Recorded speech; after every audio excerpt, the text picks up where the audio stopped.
Hi, everybody, and welcome to another Coach's CatChat. Joe Stuart out here with head men's soccer coach Andy Duvall. Coach Duvall, after a trip out east, how are you doing today? Yeah, glad to be back. It's a good trip because we were trying to mimic going to the Wits with it. So a lot of time on the bus, playing two opponents on their home ground that are pretty far out there, and getting used to having a lot of new guys be in hotels, restaurants, away from home, and trying to go through the average kind of schedule of a road trip. So it was good. I mean, it was tiring, but we're happy to be back. Yeah, I got to imagine, especially with a young team like you have, a lot of benefits to just kind of getting that first big road trip out of the way. So a few matches over the last 5-6 days or so, all against Cascade Collegiate Conference schools, scholarship programs. 3-1 to Multnomah, 2-1 to Eastern, and 2-0 to COI. I can't imagine, please doesn't seem like the right word to use, but everything seems to be trending in the right direction. Last week we talked about how everybody's trying to be competitive in each match, and it seemed like you were able to do that against these three programs. Yeah, I mean, we're disappointed we didn't come out with a couple of wins. I mean, 3 games in 5 days is tough for anybody, but we feel very confident that we've got a deep enough roster now to be able to go into a stretch of games like that and be competitive. And we were competitive. We didn't get the wins that we wanted. We certainly went toe-to-toe with each of those teams, and because of some mistakes relative to just lack of concentration in a couple of moments, and then some mistakes relative to lack of experience in a couple of moments. We had some teams that had some experienced players punish us for doing things that we really shouldn't have done, and we weren't good enough going forward. I think at this point last year, we were absolutely being outplayed by a lot of teams, and I think the kind of rhetoric last year was, well, a lot of teams are out shooting you guys, 25-5 kind of thing. Now, I want to say over these last 3 games, it's been pretty even in terms of just being able to get the ball in goal-scoring situations, and we're getting decent looks, but we have some guys that in those moments don't take the moment. They're not feeling that sense of responsibility to be able to say, I'm going to put the team on my shoulders in this 5 seconds and do something about trying to win the game. And that comes with growth. It comes with maturity. So the guys are learning the hard way how to try and be bigger than the moment. Sure. So then on the attack, you would say that it's mostly confidence, maturity based, more so than cleaning up technical aspects or execution? Absolutely. I don't think it's a deficiency in technical pieces. I don't think it's a deficiency I don't think we're incapable of finishing in front of the goal. I do think it is just a lack of confidence by some players in those roles of feeling like they are capable. So our job as coaches is to consistently try and get them to recognize that we get the ball in those good goal-scoring spots. We create those chances so that players who have those moments can take those moments on.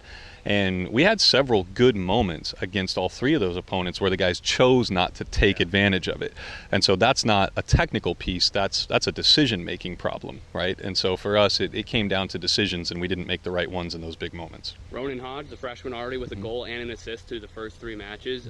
What have you liked out of him, and do you expect him to be a pretty key piece of the attack here in the early part of the season at least? I do. I think Ronan has definitely risen to the top and given us a lot to be excited about in terms of who can play in that role. There are some other guys that are fighting for those opportunities up there. Alberto, Maddox. We saw like 10 minutes of having Sam up there. And then you've got some guys that have been playing with the reserve team that are doing great. Owen Schoner, I think, has 4 goals with the reserves right now. He's definitely going to get an opportunity up with the first team to try and see if he could do the same with us. And again, those are all really young guys with very little experience in the college game, 4 freshmen and then 1 junior with very few minutes on him. So we're asking a lot of guys in that role that are young and inexperienced, but they're all capable. They're all capable of doing it, and with experience, they should be able to manage those moments. Defensively, as we talked about before, that was kind of the more solid area last year, and they seem solid again. Obviously, 7 goals through 3 matches is not what you want, but certainly nothing got out of hand. What were the takeaways from the defensive side of the pitch? Yeah, in the Multnomah game, it came down to 2 very talented strikers that have been doing the same thing to every team that they've faced. So credit to those guys. I don't think it was a deficiency on our part, but rather they were very good, and they've done the same thing to all 5 or 6 teams that they've played this year. I don't know that we'll see 2 strikers like that in conference play. Not to anger anybody in the conference and get them excited about playing us, but they were a different type of player. And then against College of Idaho and Eastern Oregon, we had 2 goals in transition that we conceded that we really shouldn't concede, and the moments in transition came from us being tactically out of position.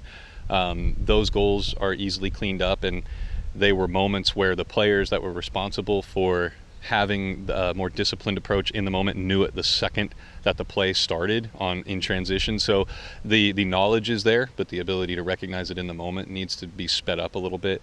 So teams are not breaking us down in the run of play. Those goals in transition come from poor decisions when your team is in possession and you're open, you're exposed a little bit, and somebody makes a poor decision on the ball that leads to a counterattack. And so it wasn't a defensive frailty, it was actually on the other side of the ball where somebody who had the ball at their feet made a poor decision and an opponent could take advantage of it in transition. Sure. So I'm not concerned about our defensive presence really that much. It's more about the attacking side of things and taking care of the ball better. And then in goal, Peyton Frazier started the first match of the year. It was kind of expected as he had the most experience last season. You did start Henry Boudreau against Eastern, then back to Peyton against COI. What did you like out of their individual performances, and do you see that still being a battle going forward between those 2 keepers? I do. I think the decision will be made after our last pre-conference match, which will be on Monday of next week at Lewis and Clark. But Peyton and Henry, they know that they're both kind of competing for that number 1 spot. Our third goalkeeper, Christian, man, I got to give him a ton of credit. He has been phenomenal in his progress between last year and this year. Last year coming in as a freshman, he knew he had a long way to go. Really, he's come on in terms of shot-stopping ability, cross-catching, even come on in terms of commanding the back line in front of him. He still knows that he's got a lot of work to do with his feet, and we like to have goalkeepers that play with their feet successfully, so he knows that's where he needs to catch up to Henry and Peyton, who are better than him in those areas. But yeah, Peyton and Henry, they'll split games again this weekend. One will start one, the other will start the other, and we'll make our decision as a coaching staff after those 2 games. Besides that, what are the last couple things you want to look for before conference against Laverne on Sunday and then Lewis and Clark on Monday? 2 wins. Sure. I'll simplify it. Nice. 2 wins. Okay. I mean, I think going into conference play, you want to feel good about the progress you've made over the course of preseason. And so 2 wins will make us feel better about it. If we don't have 2 wins coming out of that, we'll have to try and identify the things that we know we're excited about. But these are 2 games that these guys know they can win, just like they knew they could have won any of the previous 3. Yeah. Well, everything seems to be trending in the right direction, and that's what we like to hear. Again, the Wildcats are back at home and then on the road this upcoming weekend of sorts. On Sunday, they'll be hosting Laverne University right here in McMinnville at 11 o'clock. We'll, of course, have live coverage for you on the LSN. And then Monday, going up to play Lewis and Clark as they return to the men's soccer pitch for the first time in some decades.